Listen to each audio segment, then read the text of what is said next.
ढेंकानाल मोटंगारे खଣି विस्फोरण में 2 श्रमिकों मृत्यु घटना। खଣି एवं इस्पात मंत्री विभूति भूषण जेना कहते बेआईन भाव में खଣି खनन चलीथिला। गत 30 तारिख रु खଣି लाइसेंस शेष होईछि।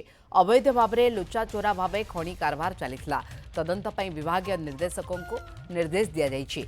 तदंत परे दृढ़ कार्यानुष्ठान ग्रहण कराजियो बोली मंत्री कहछन्ति।